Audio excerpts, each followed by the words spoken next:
Santham Academy. Welcome to Digital Kaksha. To get updates on new videos, click the subscribe button and the bell icon. Hello students. In our last lecture, we have studied about the solubility. Solubility of solid in liquid, liquid in liquid, and gas in liquid. In this lecture, we are going to study about the vapor pressure of liquid solutions. As you know that if it says liquid solution, it means that solvent is liquid while solute can be solid, liquid or gas. In our previous lecture, we have studied the solubility of gas and liquid and we have explained that thing in details in our previous lecture. Here we are going to study about the vapor pressure of liquid solutions in which solute can be liquid or solute can be solid.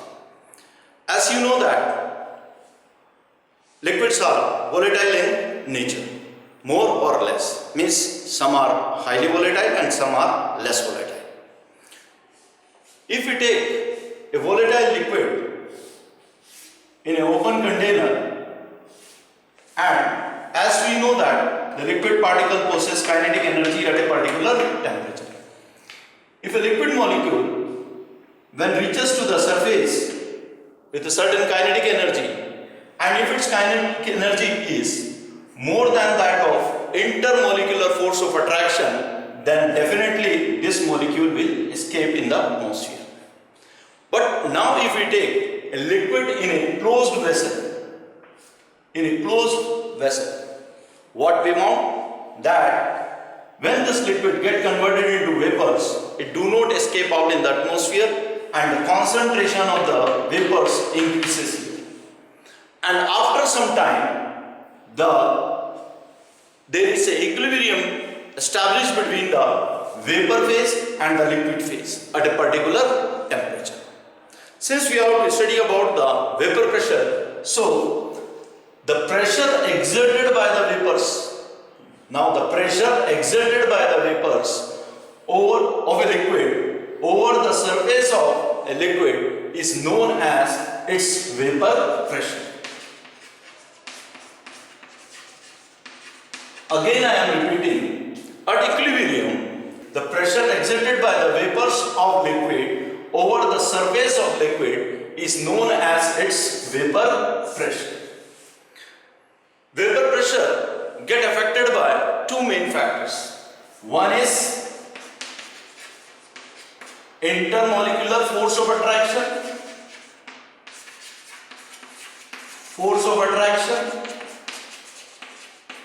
And second one is temperature.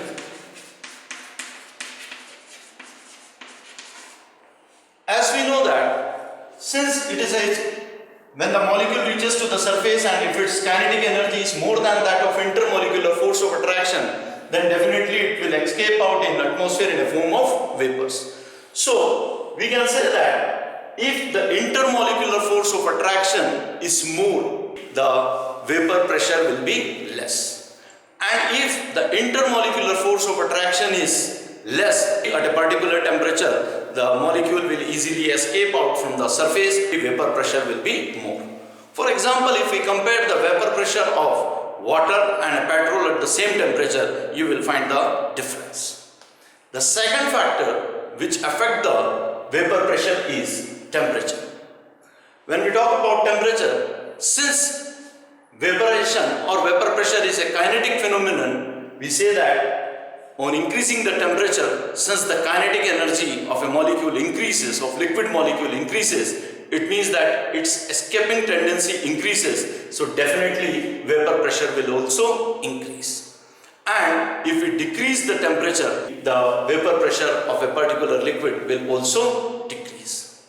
Now we are going to study the vapor pressure of a liquid solution. Now we will discuss the vapor pressure of liquid solution. Let me consider that there is a binary solution in which both the components are liquid and volatile in nature. Let the volatile components are represented by 1 and 2. These two volatile components mix with each other and they forms a homogeneous mixture. Now this homogeneous mixture of volatile component was taken in a closed vessel, and as we know that both the component will evaporate and after some time a equilibrium has been established. Let the partial vapor pressure of a component R1. For component 1 it is P1 and for component 2 it is P2. Let the mole fraction of the component, volatile component present in the solution be X1 and X2. Since we are talking about the total vapor pressure of a solution, it was represented by P total.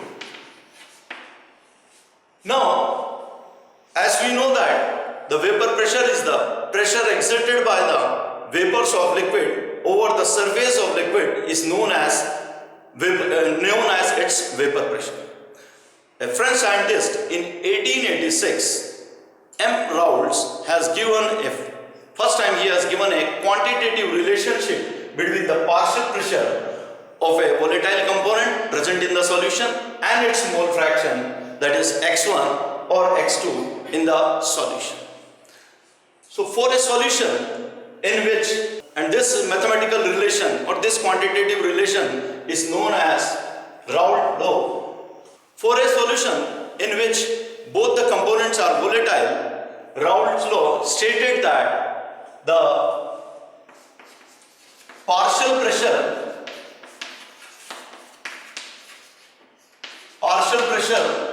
of each component is proportional to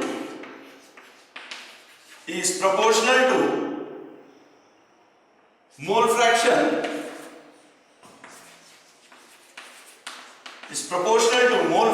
of component present in solution.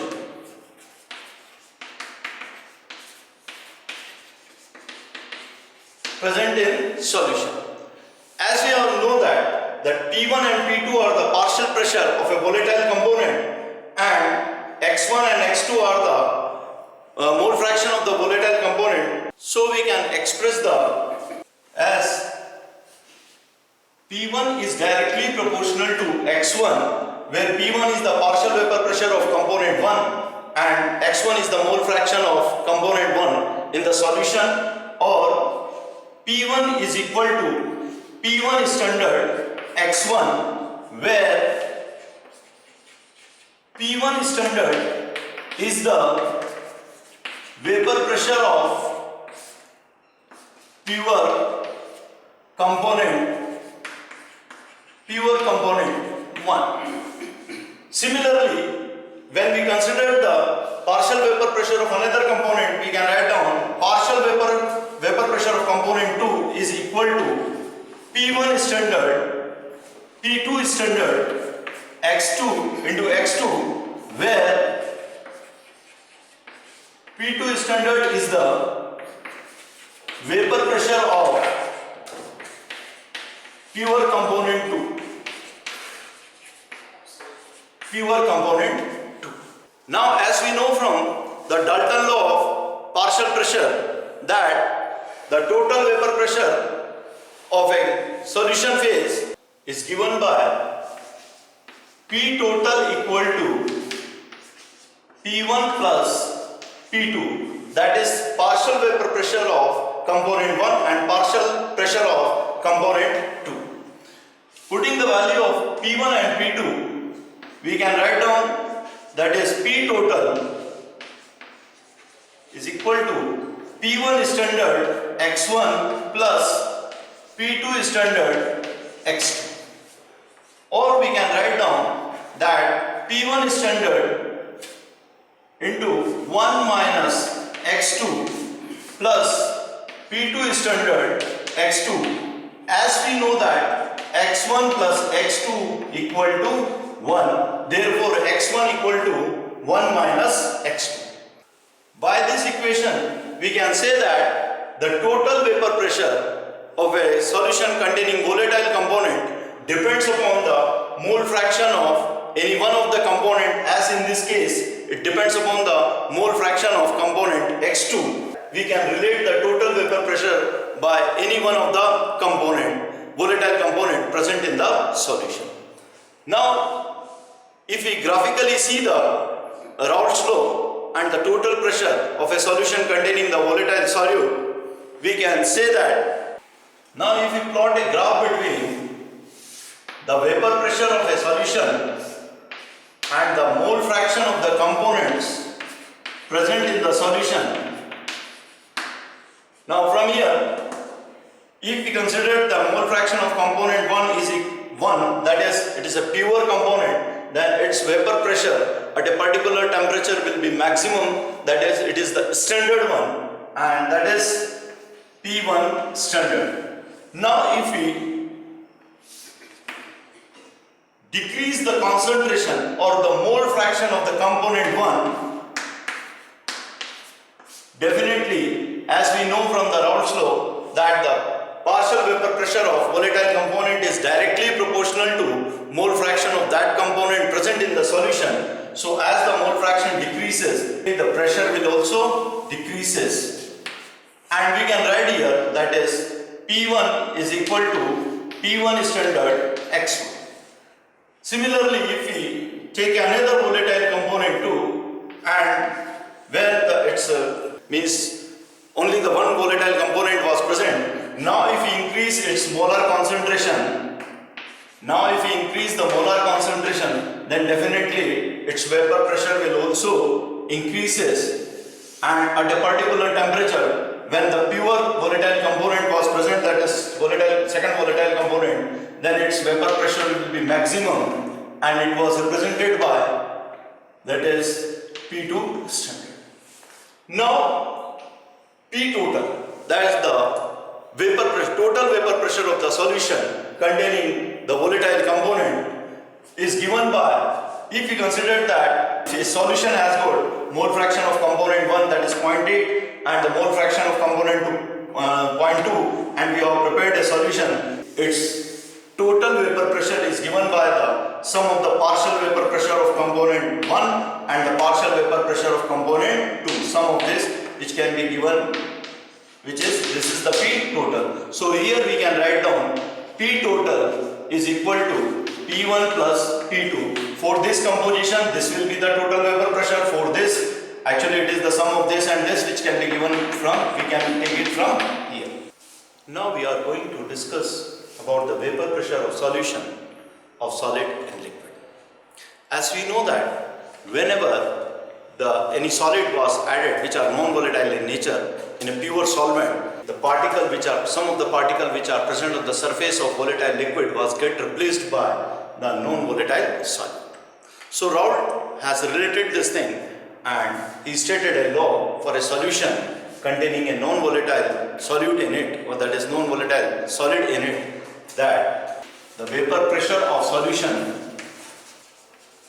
containing non-volatile solute in it is proportional to mole fraction of solvent present in the solution. This was the Raoult law statement for a solution in which non-volatile solute is present, that the vapor pressure of solution containing non-volatile solute is proportional to the mole fraction of solvent present in the solution. Since we know that the solvent is volatile in nature, so whatever may be the solution, or whatever may be the vapor pressure of solution, that will be the vapor pressure of solvent present in the solution. But remember one thing, if you consider that the solvent is pure, that is P1 standard, on adding the non-volatile solute in it, since the number of particles, volatile particles which are present on the surface of a volatile liquid get replaced by certain non-volatile solute, the vapor pressure of the solvent, the vapor pressure of the pure solvent in a solution, definitely it will decreases. Why it decreases? Because some of the volatile particles get replaced by non-volatile particles. So we can write down mathematically we can express this Raoult law as that vapor pressure of the solution is directly proportional to the mole fraction of the solvent, which is volatile in nature. And as we know that whatever may be the vapor pressure of the solution, basically it is the vapor pressure of solvent. Mathematically we can also write it as that P1 is equal to P1 standard x1, where P1 standard is the vapor pressure of pure solvent. Remember one thing, this P1 is always less than that of P1 standard. Now, when we for a generalization for both the type of liquid solution in which either the solute is liquid or the solute is solid, we can state Raoult law as that the partial vapor pressure of each volatile component present in the solution is proportional to the mole fraction of the volatile component present in the solution. Now we are going to discuss about the ideal and non-ideal solution. Ideal solution. Those solutions which follows Raoult law over an entire range of concentration are known as ideal solution. It means that they follows Raoult law, that is P1 is equal to P1 standard x1, P2 is equal to P2 standard x2, or P total that is equal to P1 plus P2, where x1 and x2 are the volatile components, two volatile liquid present in the solution. Remember one thing, when we mix this, let us consider that two volatile components are 1 and 2, and we are mixing these two solutions to, we are mixing these two components to form a solution. In that, during the mixing and now let us consider that P1 and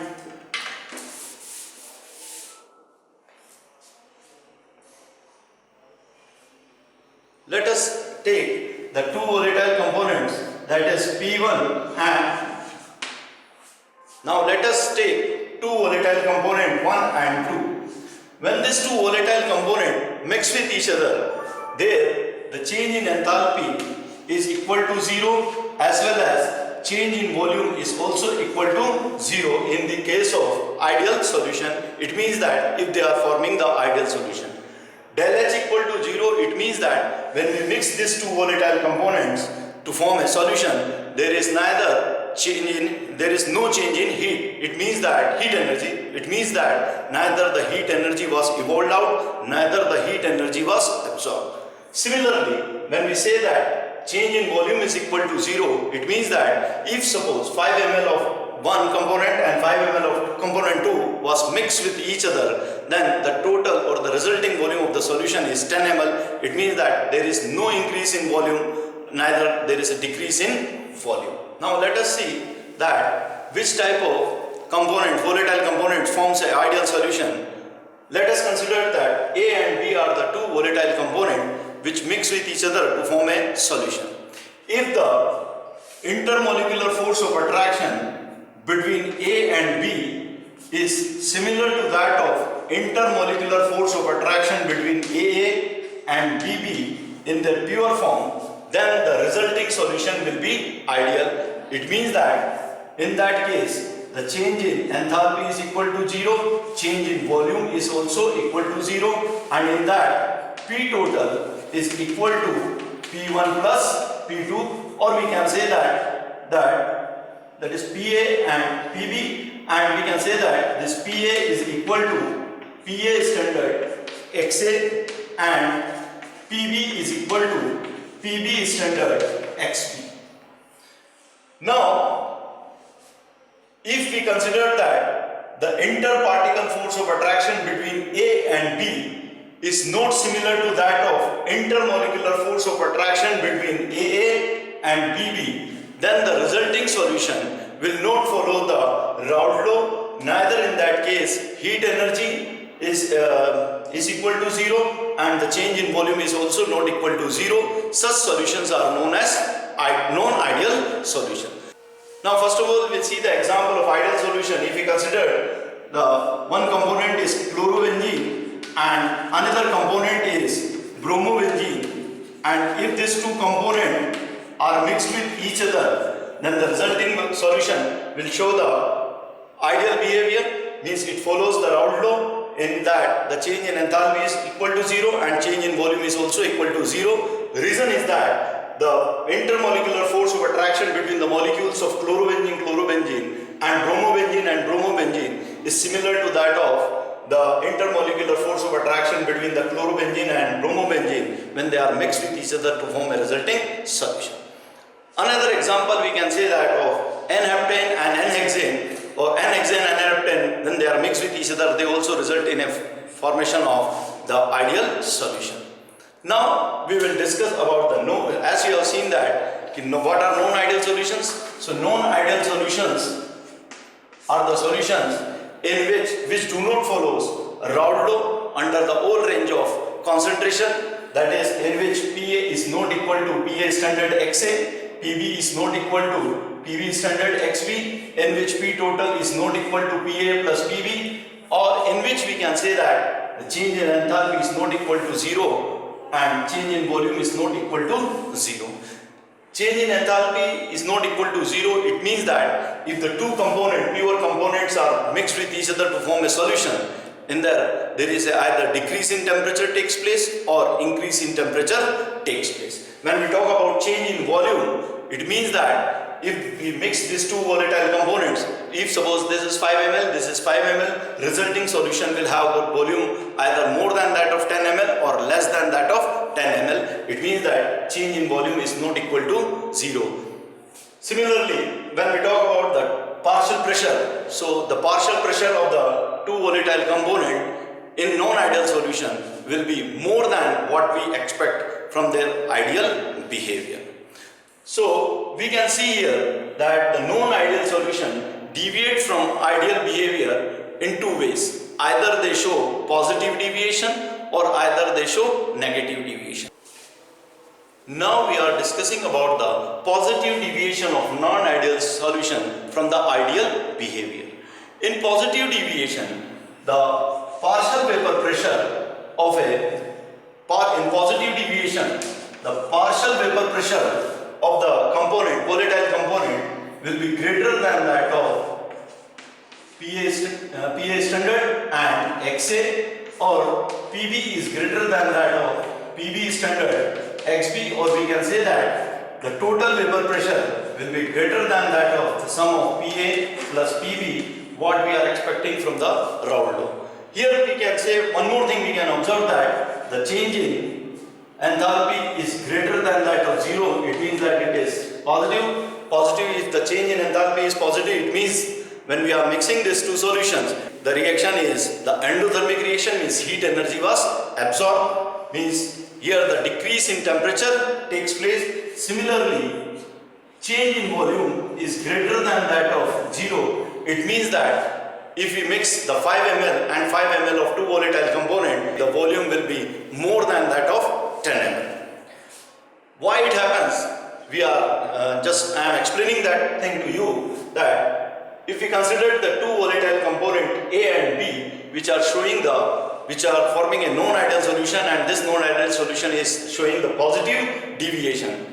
So if we consider that the intermolecular force of attraction between A and B, means in the solution, is less than that of intermolecular force of attraction between the molecules of AA and BB in their pure form. Here the escaping tendency of A and B, since here the intermolecular force of attraction is more, so easily they do not get escape out. But here, since the intermolecular force of attraction is less at the same temperature, then the escaping tendency of A and B will be more than that of their pure form. Their partial vapor pressure will be more than that of, or is not directly proportional to the mole fraction of the component present in the solution.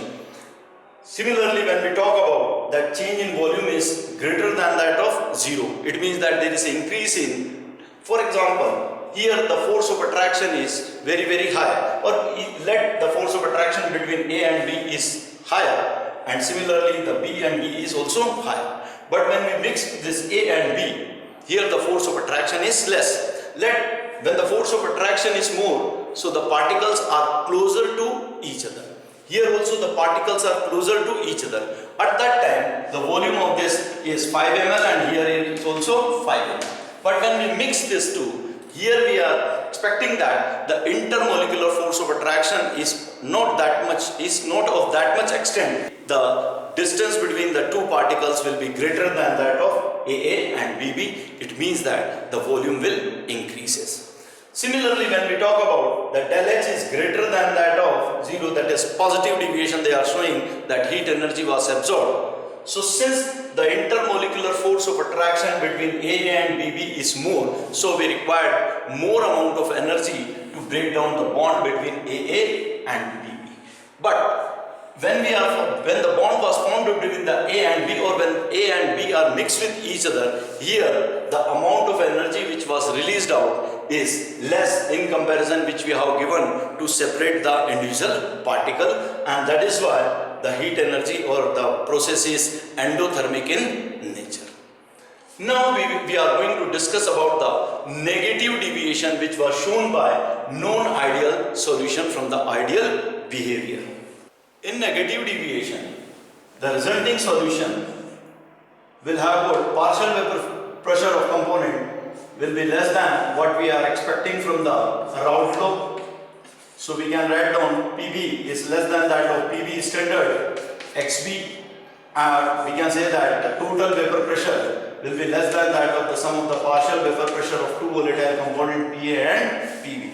Here the del H will be less than that of 0. It means that del H value will be negative. It means that the resulting solution will shows the exothermic reaction, means the heat energy was evolved out, temperature will rise up here, and here the change in volume is equal. It means that the resulting solution has got lesser volume what we are expecting by adding the sum of the volume of the two original components. Here why they are showing this negative deviation I am explaining. Suppose again the two components are A and B, and the intermolecular force of attraction between AA and intermolecular force of attraction between B and B is less than that of what the intermolecular force of attraction between A and B in the solution. It means that the intermolecular force of attraction between the two components in the solution is more than that of intermolecular force of attraction which was present in their pure form between AA and BB. It means that here the tendency to get converted into vapors is more, but in comparison to this, the tendency to escape from the solution is less, and that is why this partial pressure what we are expecting will be less than, or they are not following the Raoult law.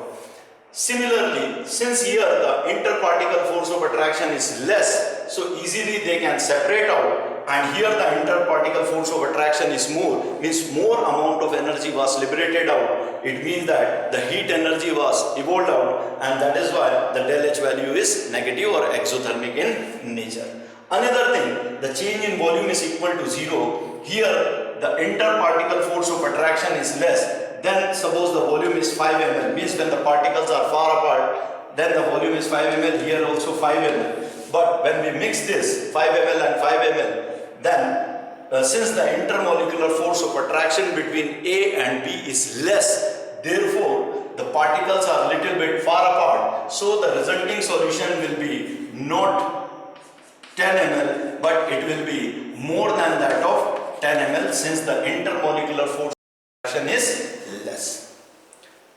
It means that this, when there are certain solutions, when the volatile components, when we mix them, they show a deviation from the ideal behavior. Now graphically we see the positive and negative deviations of non-ideal solutions. This is for positive. In case of positive deviation, we are expecting that when the two volatile component A and B are mixed with each other, so if the solution is behaving ideally, then it should follow that is PA or PB or P total is 2. But what we observed that the partial vapor pressure is showing the positive deviation from our. Similarly, here also it should be like that, but due to the lesser intermolecular force of attraction, they show the positive deviation from, and similarly the P total is also greater than what we expect. Similarly, for negative deviations, it will be always less than what we are expecting from the Raoult's law. Here also it will be less than what we are expecting, and here P total. So this is the graphical representation for the positive, and this is for the negative deviation what we are expecting from by the non-ideal solution from the ideal behavior. One more thing, when certain liquids are mixed with each other, they form, say, azeotrops. Azeotropic mixtures. So azeotropic mixtures are those mixtures, means that composition of the two liquids where their composition remains same in their liquid form as well as in their vapor form. Now if we talk about the positive deviation, here they show minimum, they forms the solution which shows the positive deviation from the ideal behavior, they forms the low boiling point azeotropic mixture, and which shows the negative deviation, they forms the high boiling point azeotropic mixture.